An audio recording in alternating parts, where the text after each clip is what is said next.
Hello, friends. Welcome to the Ancient Health Podcast. I'm your host, Dr. Chris Motley.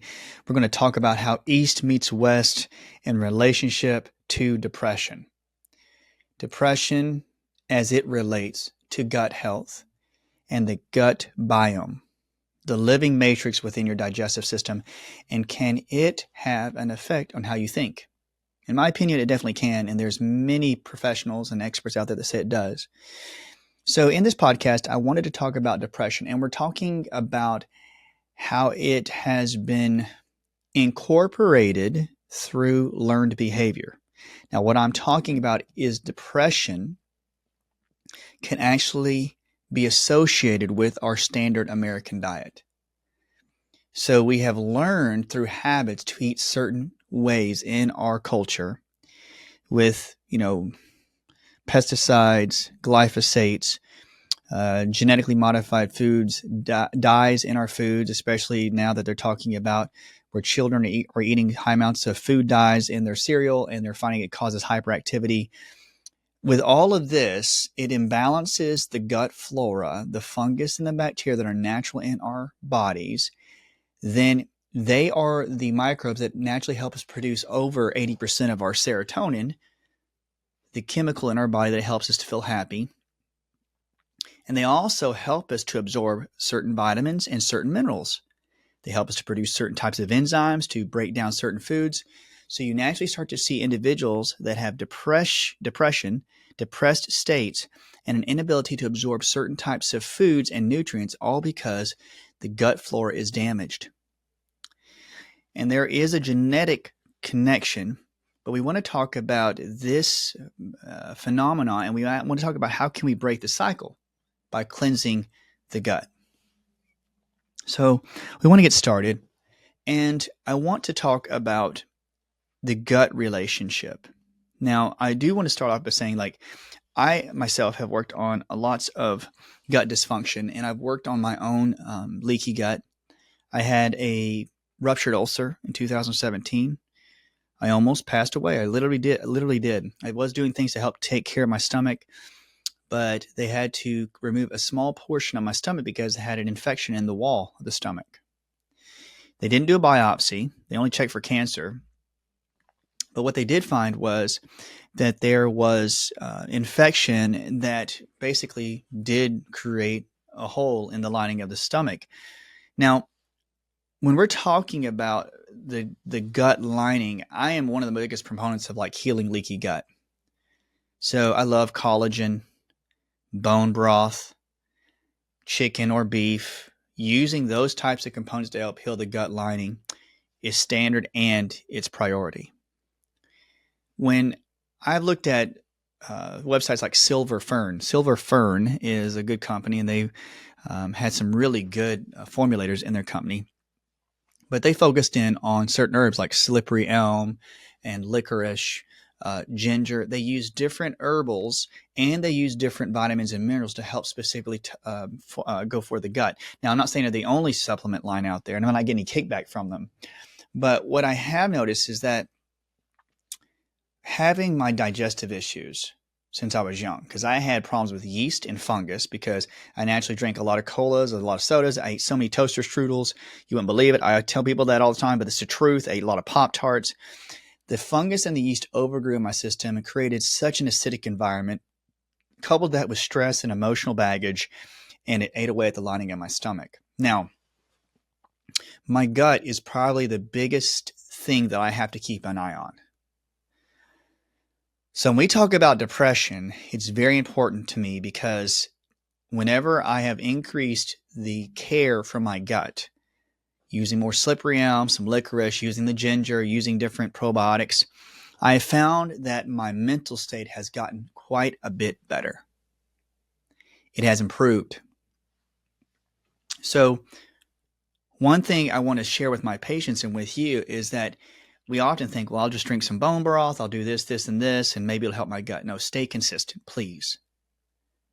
I can't stress it enough. The more I have really taken care of my gut, like taking my rituals at night, putting my powders together, mixing them up, drinking them, taking my probiotics, I notice my sleep has gotten deeper. My sleep has gotten more fruitful. I'm fighting off and warding off any types of seasonal infections.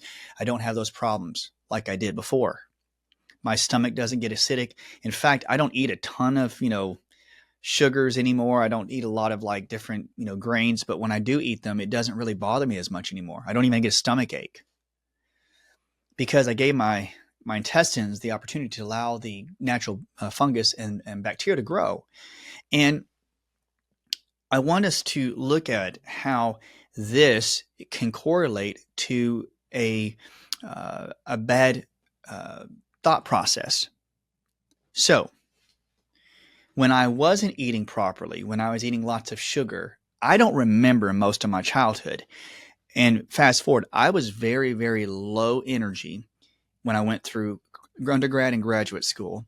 In fact, I was very low in my mentality. I was usually a pretty happy kid, but I remember that I was getting depressed even more, even into my career of where I'm at in my clinic today. And for me personally, I just thought it was like my goals, my vision, my drive. But the more, again, as I use certain products, antimicrobials to clean my gut out, I didn't realize how depressed I was. I truly did not. And if you guys are out there listening to this, sometimes we adapt so much to our lives and we go through all the motions and we have to eat quickly. We have to drink more coffee. We have to, travel more and eat the foods that are in airports. And we are just creating enough adrenaline to get us through the day. And then we adapt and we do it all again the next day. But when you are living in a toxic basis in your gut, you don't realize how depressed you are. When I had my surgery and it changed where I had to really pay attention to my gut, when I started to make more and more changes, I look back and I go, man, I was depressed.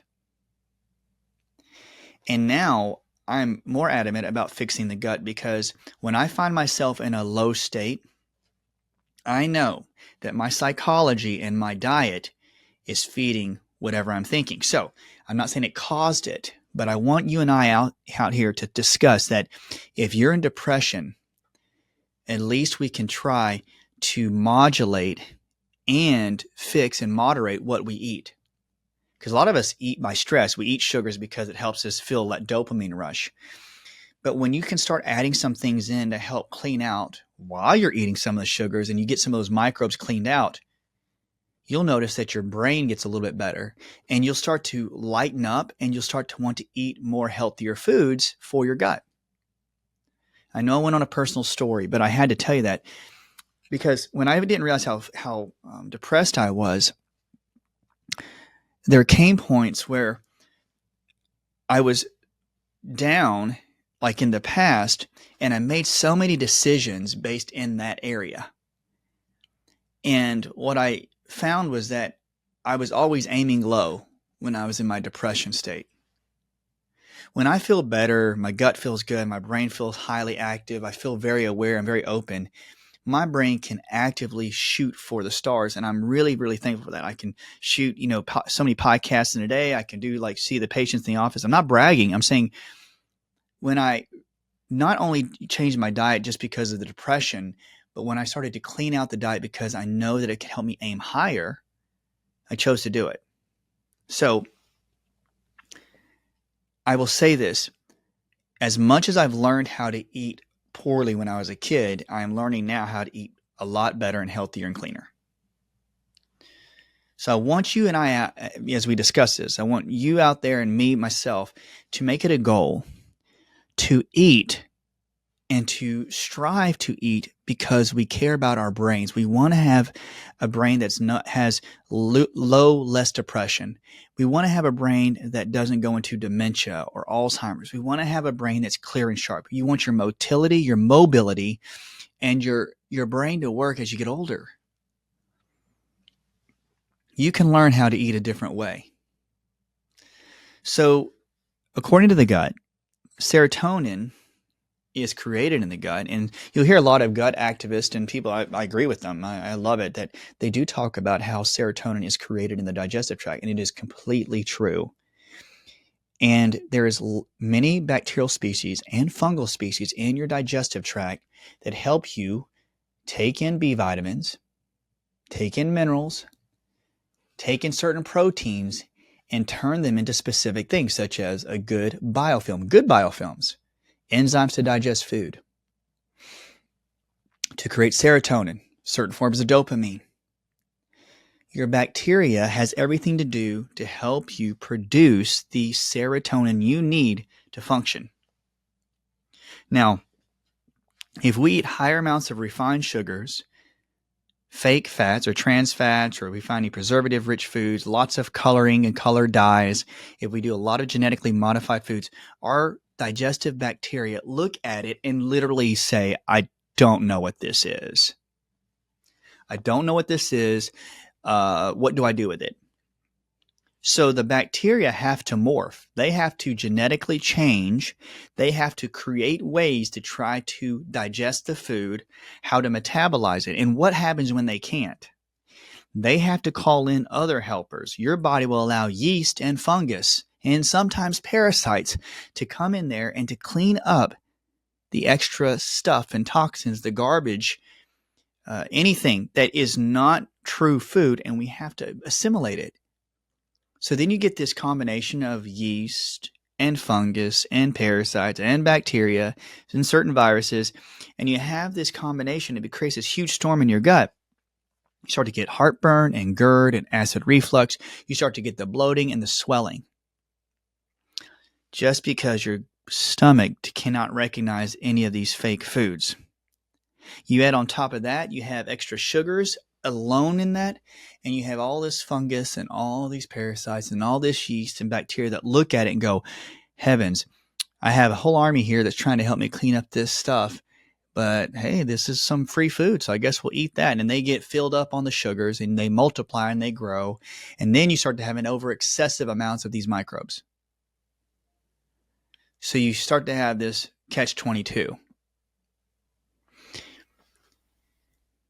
The bacteria, the parasites that engulf some of the bacteria, the bad bacteria that starts to migrate, such as, I don't like to use the word bad bacteria, but it's like staph and strep, E. coli, Campylobacter. You start to see these types of bacteria migrate into the small intestine, into the upper digestion.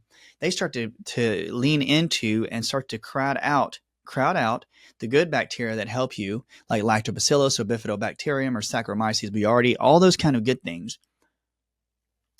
And you have a decrease in serotonin.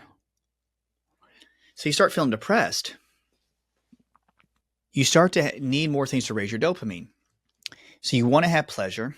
Your serotonin, your happiness goes lower, and you don't feel happy. So you'll do more things to try to keep the happiness going. Some people will actually try to do more things like, I'll buy a new car, I'll buy a new house, I'll do something like this, I'm going to get a new relationship. They'll change over and over again to try to get more happiness. But the only thing you really need to change is your digestive system and the foods that you eat. So if you find yourself always having to switch up, always having to change to get happiness, please, if you find yourself depressed, first change your digestive tract. It is better to start from the basis of a clean gut and make decisions and aim high when your digestive tract is working properly and serotonin is starting to be made properly. So we want to work on checking in on bacteria and fungal imbalances. Now that could cause us to look into Viome testing, V-I-O-M-E. There is Viome out of Austin, Texas. There's many. I love Silverfern. I love Viome. I love all these companies. They check for bacterial imbalances.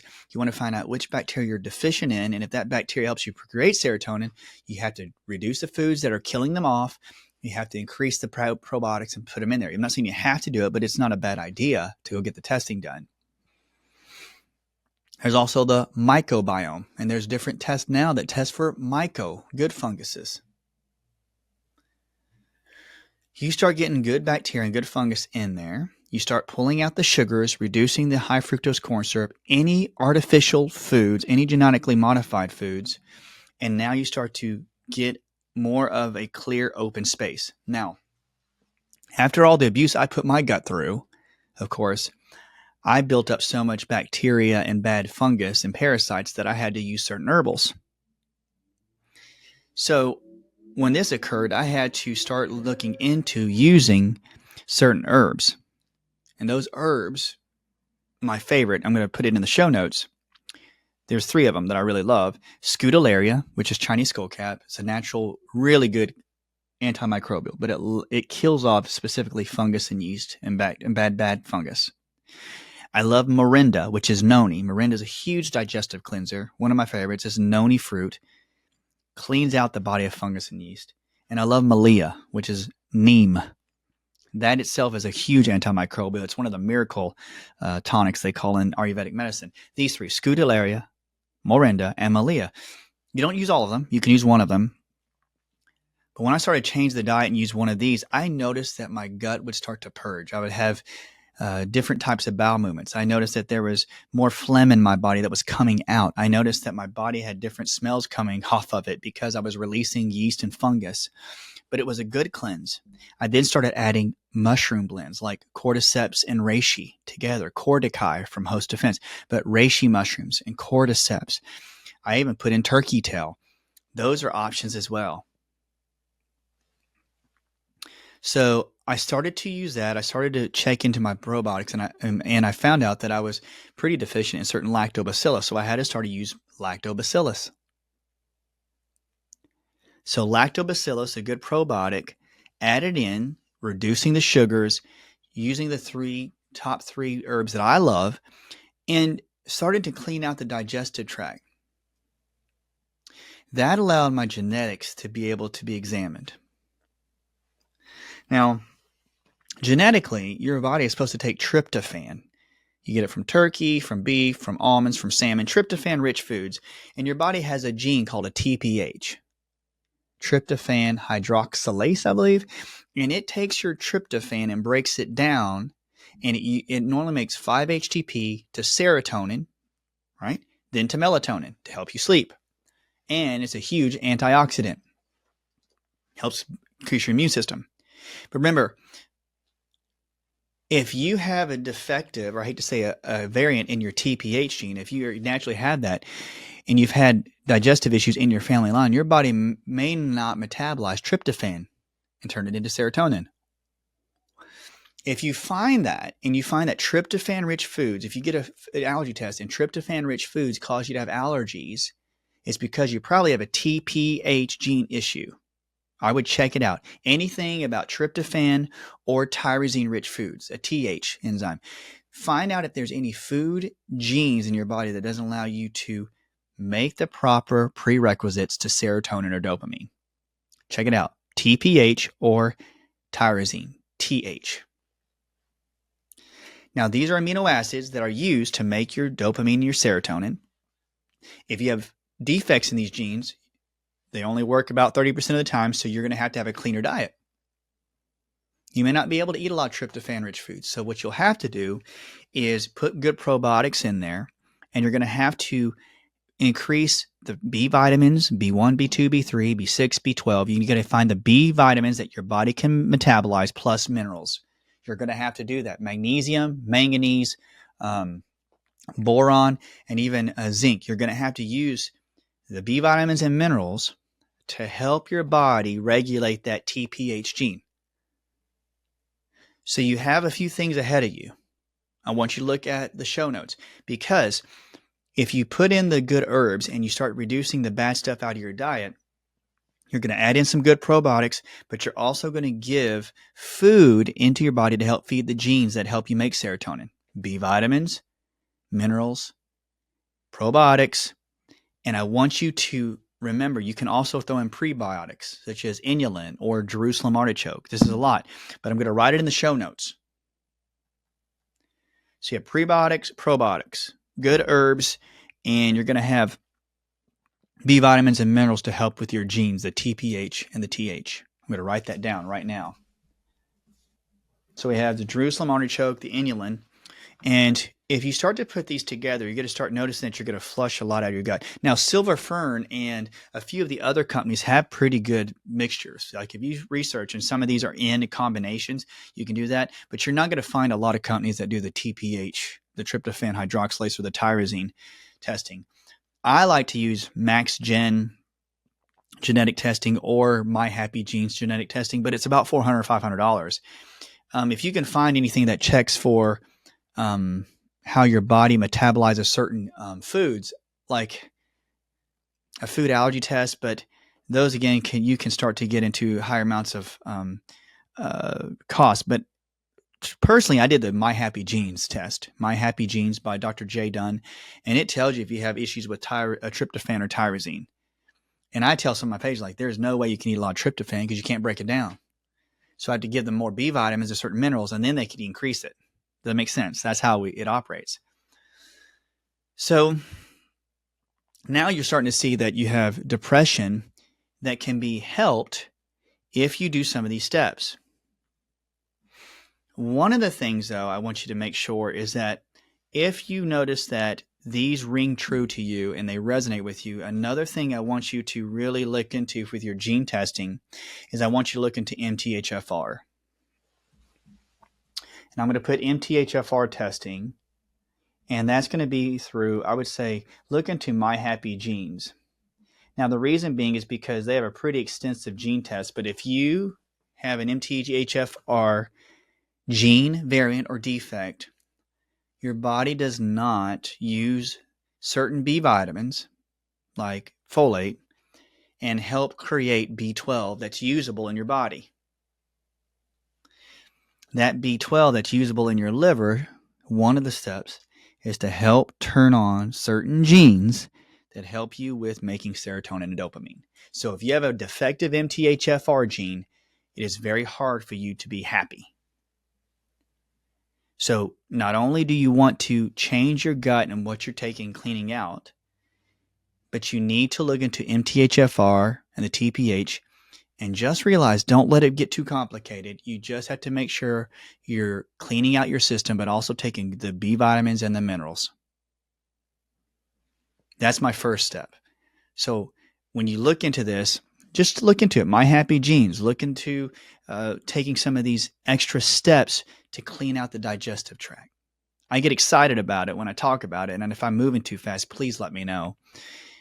But if you ask me, what is a step that I would take? Like, what would I do? I would definitely just say I would reduce all my sugars, my refined sugars. I would take out all artificial fake foods. I would start utilizing the Scutellaria or Morinda. I would start putting some probiotics in there. I would eat a low inflammatory diet. And then I would start to see the changes in my digestive tract. After I started doing that for a while, I would start to focus in on cleansing out the liver and the gallbladder, whether it's through coffee enemas or colonics, even doing a light gallbladder cleanse to flush that out. If you start flushing out the liver and the gallbladder, you're going to start seeing that your natural MTHFR genes could start working. So you start doing that, flushing out, maybe doing some coffee enemas, some colonics, taking a few of the supplements, and then I would look into good organ meats, such as liver, like grass-fed beef or sheep liver. And looking into that, if you do that, plus maybe thymus or spleen. So we're going to say grass-fed liver, which will give you methylation or help you with MTHFR, spleen or thymus, which is going to help with your lymph nodes. You start doing those in high amounts, you'll get natural B vitamins and iron and minerals and proteins in the beef organs or the grass-fed sheep or beef, and they'll do a lot of what the supplements I've talked to you does. So you can try it that way. It's probably the simplest way. So you can do like beef organs or sheep organs. You start cleaning that up and putting good, taking out the infections out of your gut. You'll start seeing your depression start to rise out, clean out. So I want you to research grass-fed organs, specifically liver, spleen, and thymus. Check out these show notes, and I want you to not get overwhelmed with gene testing, but if you have a family history of depression, I'm not saying you had to do all this genetic stuff. I'm saying take these simple steps I talked about and implement them. But if you ever find yourself where you really cannot get over the hump, you're like, I'm doing some of the steps, I just cannot get over this depression hump, that's when I would say go to My Happy Genes or go do genetic testing and find out if those serotonin pathways and dopamine pathways are very, very recessive. I've done it with my patients many, many times. You can get out of your depression. I did. I've done MTHFR. I've done that work, done so many good supplements to help raise me out of that. It came down to cleaning out my liver and gallbladder. Sometimes I wonder if the beef organs and the sheep organs and the liver can just clean it out for you if you just do it in high amounts.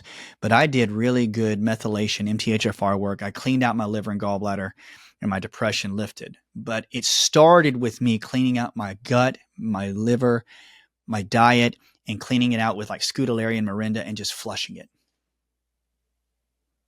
So it's flushing, it's reinforcing, but if you have to, get into some genetic testing. Now, we're going to talk about this in my membership. So we're going to have this, and every week, almost every single week in my membership, we do a live discussion. So I say this every time because I just want you guys to give you the opportunity, but we talk about this in my membership. So we look at it, we discuss it. So if you guys are ever interested in getting deeper into this information, just jump into the membership. We'll have a link in the show notes. But I want you guys to take this info and I want you to research it. And I want you to show that there is help with depression. I'm going to have a part 2 probably, but if you guys like this info, just give me a thumbs up. Like and subscribe, and give me some comments, and I'll start to speak on other information about depression. This is just a tip of the iceberg, but if you want me to go a little bit deeper, please let me know. So remember, it all starts in the gut. It's a learned behavior in our culture today. So let's see what we can do to help clean it up. Check out the membership if you're interested. If not, just meet me back here next week in the next podcast. Hit the small bell so you're reminded anytime a new podcast comes up. And I really appreciate you guys so much. All right. Hope you guys have a good one. Until next time, be well. God bless.